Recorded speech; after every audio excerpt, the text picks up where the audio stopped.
Welcome to People of the Land, which is a podcast series that seeks to provide an opportunity for those who are deeply connected to the land of Israel or are serving in the land of Israel to share with the world relationship, their relationship to the land, their personal stories and their experiences. And I have a great treat for you today. This is a dear friend of mine by the name of Jonathan Wilson. And he is just to give you a very short, but I hope poignant look at his life. He is the son of missionaries and has traveled the world all over and is one of the greatest evangelistic souls I know. He cares for people deeply. He searches out people. He has a particular love, which we will only talk about briefly today, for Egypt, if I'm right. Has Yeah. been to Turkey and to Ephesus and the other points of Paul's journeys. But as importantly, he has been a frequent traveler and participant in the goings-on in the land of Israel. And just recently, as a matter of fact, was it last month, Jonathan? Yes, February. February 2024, Jonathan and his wife Mona and their pastor of their church made a journey, a sojourn to the land of Israel. And that's what we're going to talk about today. And Jonathan, thanks for joining us, by the way. You're welcome. I would just ask you, and this is just very casual, everyone knows that. Can you tell us about your observations coming into the land this time? Most people who are watching this will know, but some may not, that Jonathan was probably one of the few people now journeying over. He is a brave and courageous soul, but to the land after the October 7th attack from Hamas. So, Jonathan, what were your observations? How did you find the land and your reception there, and the people and their what they are doing to adjust? All right. Well, thank you, Mark, for having me on. And I'll just say that the end of January, we were down climbing Mount Sinai with our guide Moses, and Moses took us up Mount Sinai, and then after that, Pastor Ben flew back to the U.S. So Mona and I stayed a few days in Sharm el Sheikh, and then we got Moses to take us up to the crossing point at Taba to see if we could make a land crossing into Israel. Now hold that thought for a And second so, to give us a okay, geographical perspective. Sharm el Sheikh is in Egypt, correct? correct, Okay, yes, so this is south of the border of Israel, and this is not the original Moses that we all know and love. This is another Moses. correct. Right, okay. But I just want to clarify all these things. You didn't look that old. I just wanted to point out to people you looking Okay. great for that age. But okay, so Mount Sinai, there right there is a picture right out of the Bible, and you have climbed that mount a number of times, correct? Yes, 4 times. Wow. Okay. Yes, and so Pastor Ben and I were up there in January, about the 24th or so, 22nd of January, and got some great pictures up there of the sunrise. And then we came back down, and Mona and I spent another 4 or 5 days in Sharm el Sheikh, there on the Red Sea, at the end of the Sinai Peninsula. Thank you. And then we got Moses to take us up to the border with Israel and Egypt to see if we could cross there. And so we went up there. We paid him about $150 to take us by taxi all the way up the Sinai Peninsula to Taba. So when we crossed at Taba, I told Moses, I'll call you if I get across.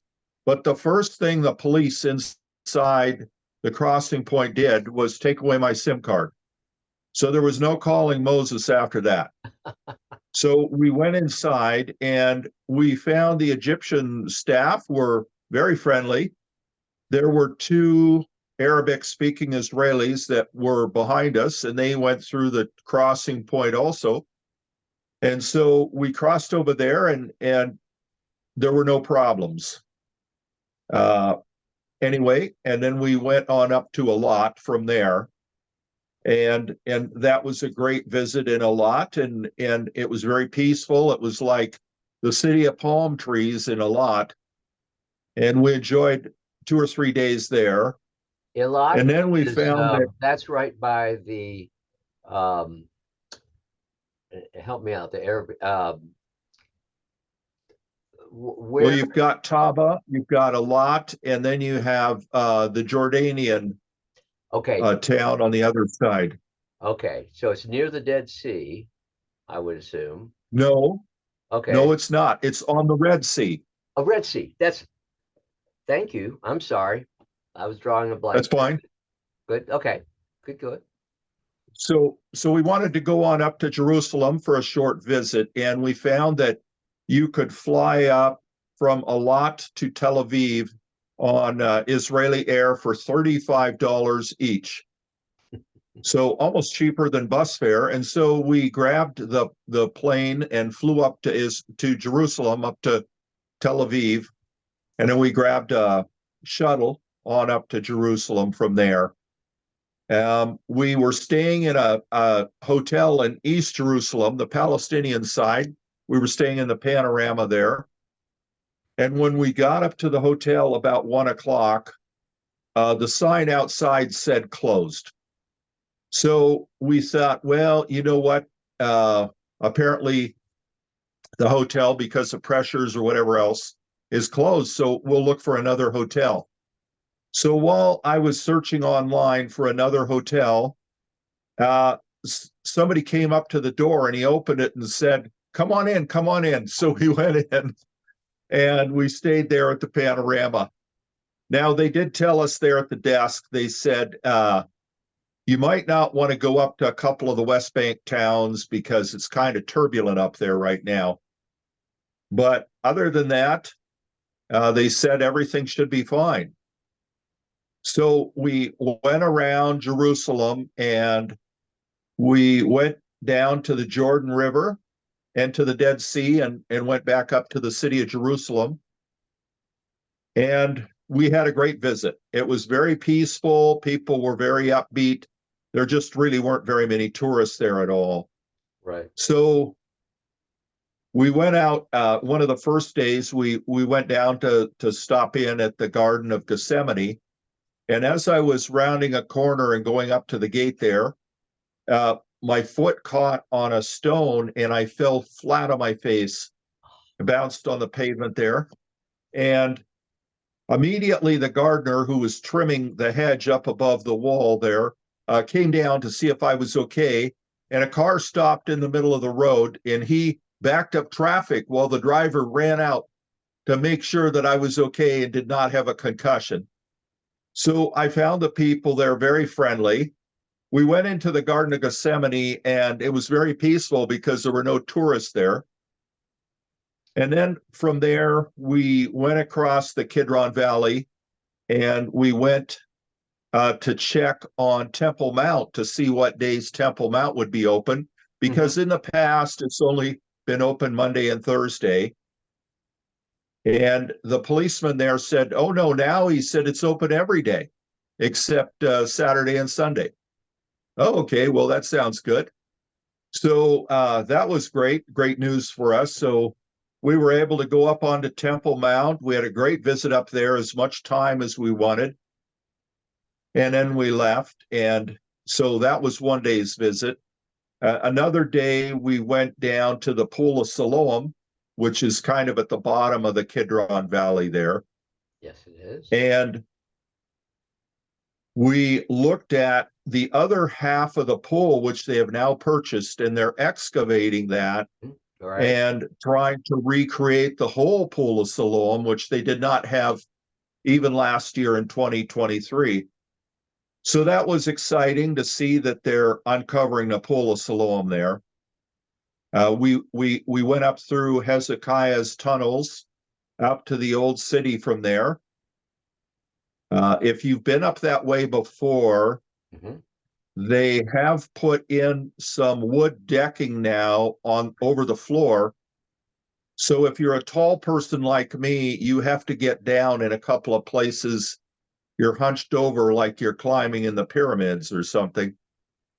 And so that's something to consider. It's very tight in there, Well, I was going but to it say it's was a tight great, width-wise too. There's a very narrow point yes, in there. Yeah, yeah. yeah. Some places it's only shoulder width across. Yes. So we had a great walk up there, uh, and then let's see, we went around to Zedekiah's caves Mhm. near the gate, the Damascus gate, and this year they're open. So we were able to go in and explore Zedekiah's caves, which was not open in 2023. So anyway, we did that. We went through the old market in Jerusalem there 2 or 3 days, and that was great. And so, all in all, we had a great time there in Jerusalem. So, and thank you, by the way. That gave some great images to people of what's available now that wasn't. And as a matter of fact, I've never been in Zedekiah's cave, and I'd love to go. So knowing that once, that makes me want to go back.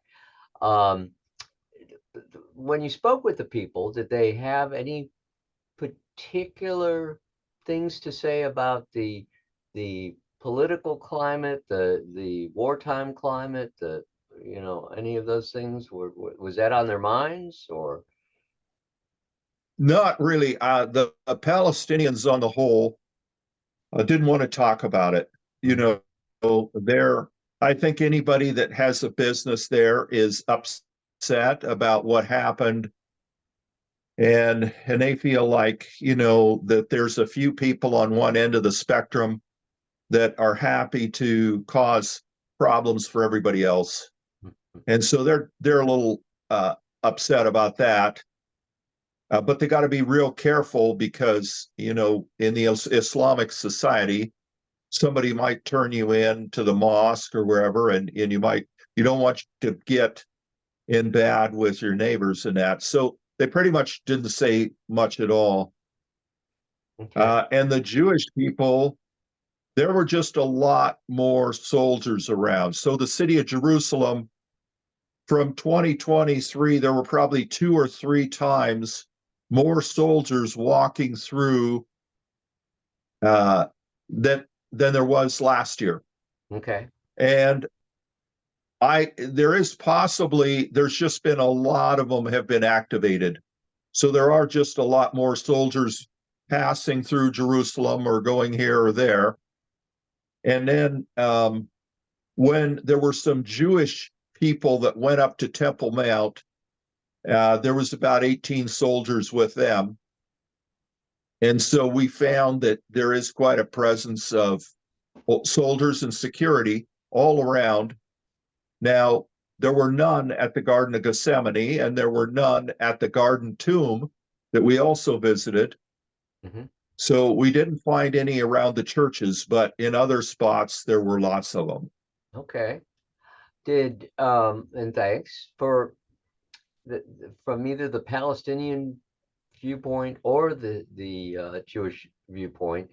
Did you have many questions posed to you? As I know you say there were no tourists, but you were a tourist. um, posed to you reference to the United States and what they're doing, and was anyone curious about your position? No, what they were questioning was how soon will the tourists come back? And they were really anxious to see the tourists I come bet. Yeah. back. And we talked about how empty it was and how there was plenty of room and everybody was hurting. And, maybe I could help this group or that group, economically. But they didn't really discuss the political situation at all. Okay. Okay. Just curious. And that's fair. For those of you out there who are listening, you may or may not know, but the number one economic indicator for Israel, their number one export is importing tourists. And so they are really suffering right now. There's just a real cry out there, and please keep them in your prayers, Palestinians and Jews alike, because they are the victims of this whole issue, and that's the sad part of it. So there are people like Jonathan and I, like all of us, and they are suffering like all of us would be under such conditions. So please pray for them, keep them in prayer. And that's another thing, Jonathan. I know you to be a sharing soul with people. Did you pray with folks?